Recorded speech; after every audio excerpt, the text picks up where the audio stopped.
be here. So this crowd is fairly manageable, so I would like to encourage you that if you have questions at any time, just let me know, and we'll take your question and then move on. I always think it's a little bit sad when there are basic questions at the end and everyone would have benefited from actually having had them previously. Okay, so I will talk about decentralized decision making today. So it's called futarchy. So basically, the way that futarchy makes decisions is by using prediction markets.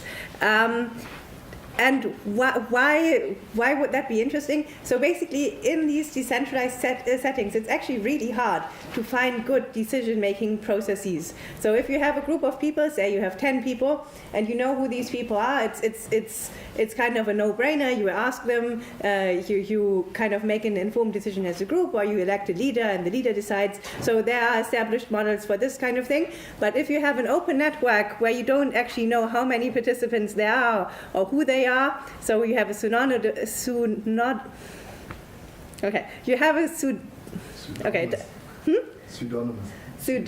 network. Thank you. You have a pseudonymous network, and you still want to find a decision. Futarchy is one of the tools you can actually use. So futarchy use prediction markets, or information markets, as they are also called. So I'll talk about prediction markets shortly, and then move on to how they actually work in futarchy. So this is an example of a prediction market. So you have a question such as, will it be possible to navigate the Northeast Passage on date X, say on June 6th this year? The Northeast Passage is the shipping route north of Russia. So basically the question is, will it be iced over or not? So there are two possible outcomes, outcome yes and outcome no. So basically this market would be created, say, by a shipping company who is interested in whether they can actually use the shipping route instead of going through the Suez Canal and around India to go to Asia. Okay, so basically this market is created, and then once the market is created, experts and people who have data and AIs, they can actually trade on this market. And the way they trade on this market is they can buy positions. So they can basically buy the yes or no position and thereby move the forecast in the right direction. So basically, this is a market-driven way of aggregating data, and it means that the people who are actually participating in these markets, they have an economic incentive of being right. So, and being right in this case actually means imparting knowledge on the shipping company. So basically the shipping company is paying a little bit to actually gain knowledge that may save them a lot of money.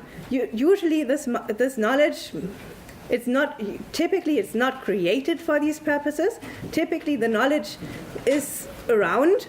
It just doesn't really have an outlet of getting to the shipping company. So for instance, in this example, this prediction market would be directed at people who do climate science, Arctic scientists, fishing companies in northern Russia, the military who actually has really good weather satellites.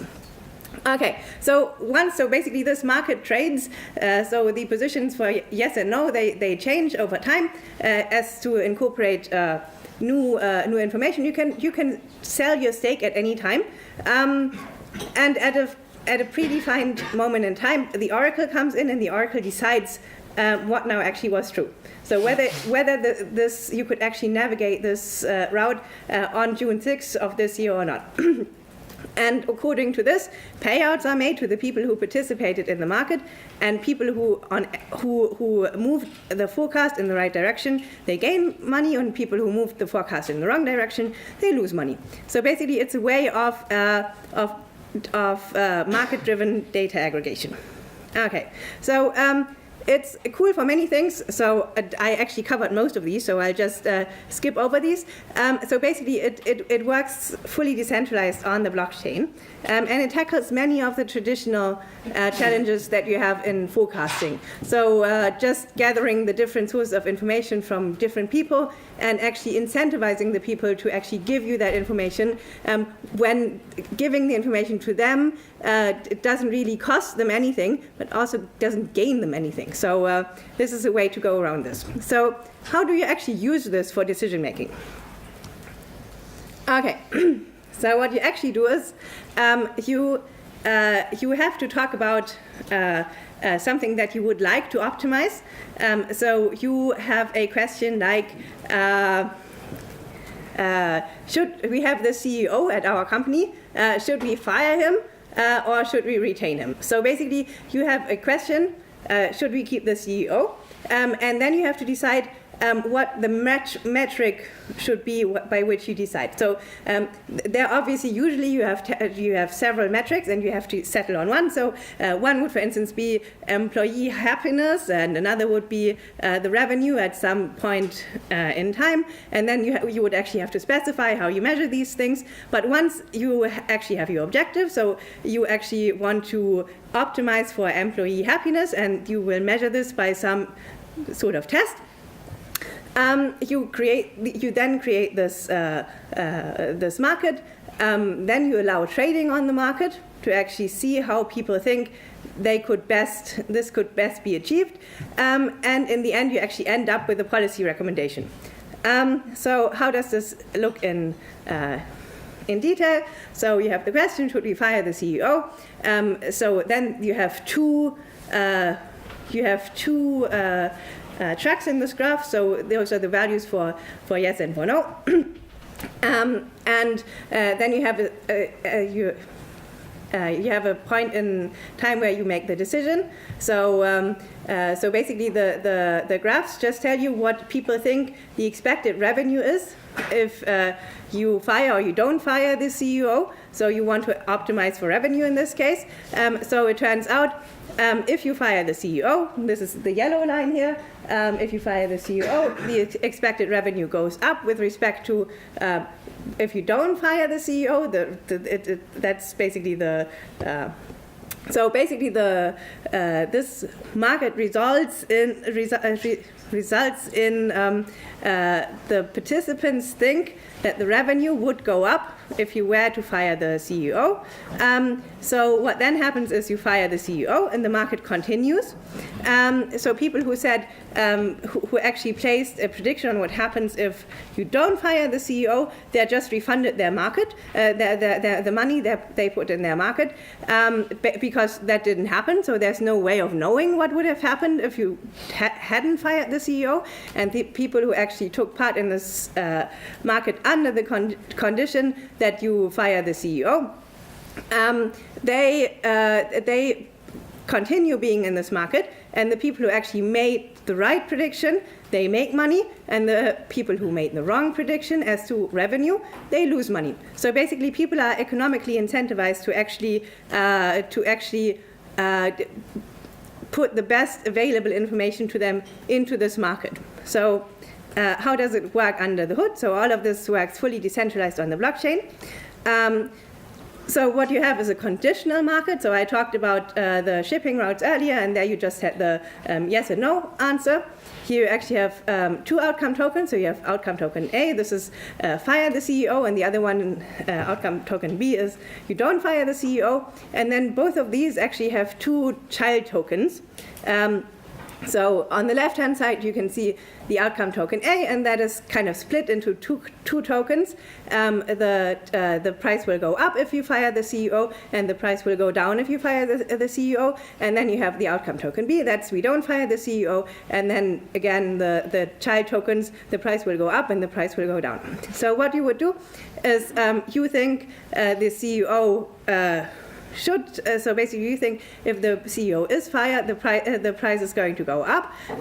So you sell the opposite token. You sell if the CEO is fired, the price will go down token, and you retain the three that you still have.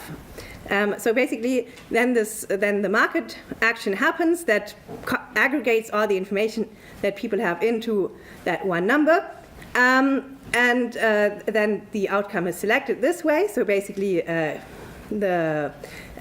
this example, option A performs better. So this market is selected. So outcome B, everything that's pertaining to outcome B is refunded. You have this prediction market continues, and at some point is resolved in at the point in time where you actually had the prediction for the revenue for.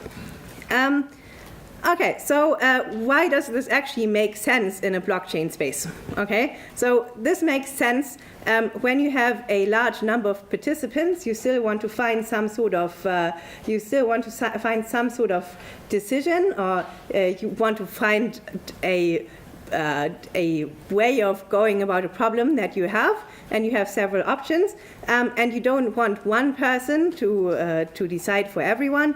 You can't have a vote because you don't know who's voting. So basically, you let markets decide, and you let people's own economic interests actually make sure that that happens. So what's as I said, it's a tool. It's not really a governance mechanism in itself. What it doesn't spare you is the entire decision on which metric to pick and what problem to optimize. Okay, so you still, in essence, you still need to have the value discussion. Doesn't spare you that. So you still need to talk about what do you actually want to optimize for. Do you want to optimize for employee happiness? You want to optimize for revenue? You want to optimize for legal compliance? Basically, you have to pick that as a group, and that is something that is not. Well, it's difficult to do in a decentralized way. But once you actually have your questions and you have the different outcome tokens that are the strategies of how to go about these, this is actually a really good way of finding one number that basically distills the wisdom of the crowd. And often it is actually helpful to actually have the value discussion outright, because the value discussion is often convoluted in many of the discussions we have, but it's never really spelled out. So this can also be helpful. Okay, so where are we now? So we are still in the process of, so we have the market interface. We're still in the process of designing the conditional market interface. On blockchain, the backend already is fully functional. We won a dev grant from the Ethereum Foundation some time ago on running experiments as to whether Futaki is actually whether it's a model that typically works in these settings or whether it is also. So basically, you can imagine you have these settings where you have questions and you pay people to try to manipulate the market, and you see whether they succeed. So we'll be running these kinds of experiments next quarter. And we aim for deploying the conditional markets online in Q3. And we would very much like to offer this as a plugin to other companies that also use decentralized decision making in any of their products. Okay, thank you.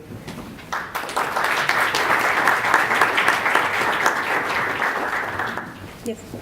I have a question. I know Augur. What's the difference between your solution and Augur's solution? Mm-hmm. That's a very good question. So in principle, for the prediction market applications, it's very similar questions. Yeah.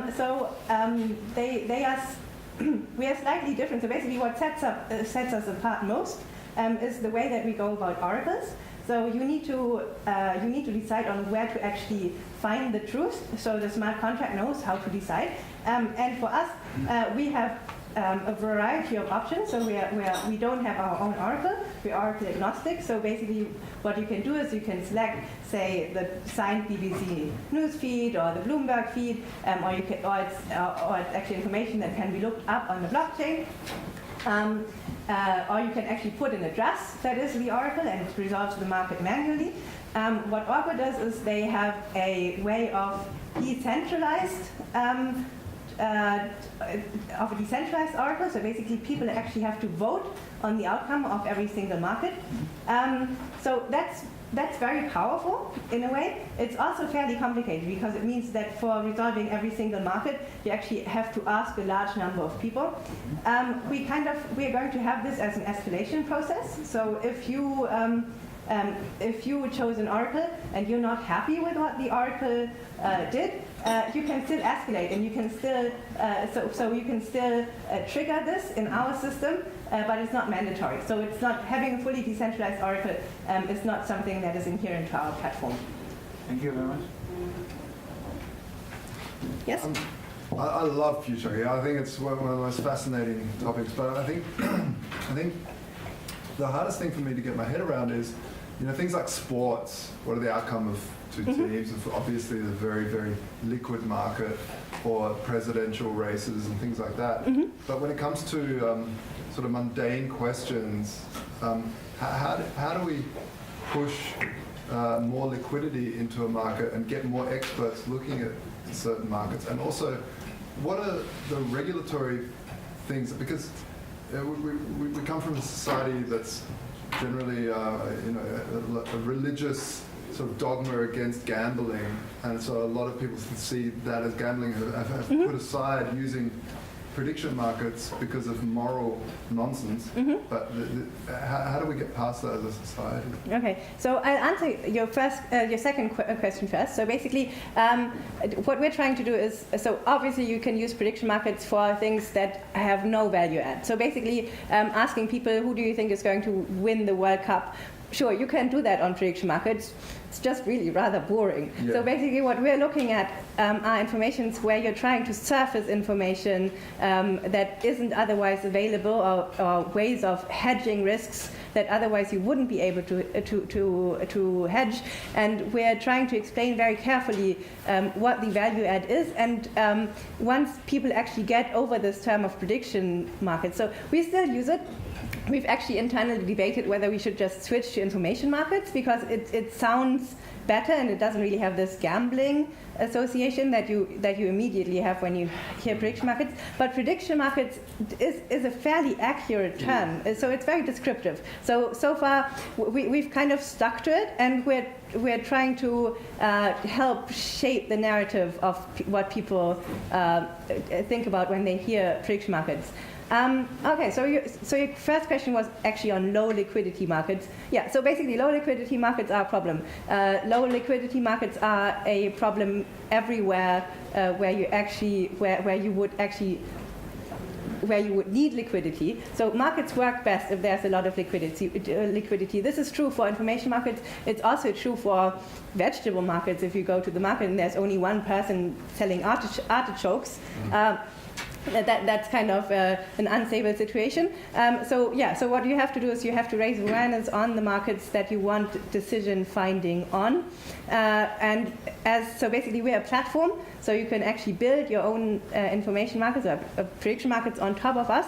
And then basically the business whose business it is running those applications or this application, it is upon them to actually get people on their application and partake in the prediction markets.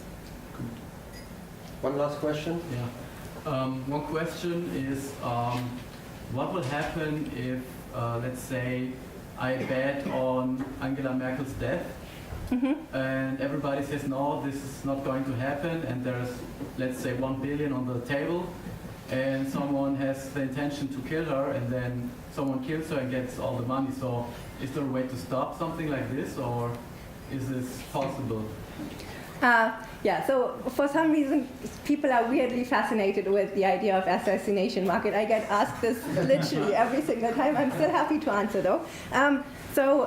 Basically, because something is on blockchain doesn't mean you're outside the traditional judicial system. So if you commit a crime like killing someone, obviously you are to be held accountable for that, no matter how or why you were incentivized to do it.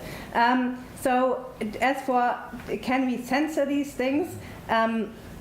So obviously blockchain is a technology, right? So you can use technology for good and for bad, and obviously we would never actually have on one of our interfaces, we would never list something like that. Okay, so you have the central authority to delete. No, so basically we like everyone else, we can't delete things from the blockchain. We can choose to not show them on our interfaces, and we can choose to not let them. We can delist them from our databases that actually help you find them. So that's things that we can do. So as for that's kind of the technical argument. I don't actually think that assassination markets actually work because you don't actually have to kill Angela Merkel to actually predict her death, right? So someone else could predict her death and take the money despite the fact that you actually killed her. So it's not a contract that says you're a trained assassin, you kill someone, you get paid for that. There's no causal effect, not necessarily a causal effect here. I understand that it's just like raising money for this assassination, because then it's not my money, it's the money of the others, because they think, oh, she's not going to die tomorrow or something like this. And then the incentive is, so you raise that money and it's on the table, and then maybe someone thinks this is a good opportunity. Exactly. So, but that someone. So basically, this would only work if it were causal. So basically, if the person who were to kill her would also get the money, but everyone else could also bet on her death, right? So this is not really something that. The ratio is something. So I still think the old-fashioned way, where you slide someone's photo beneath someone's hotel door, is probably the better way to go. All right. Thank you very much, Friederike.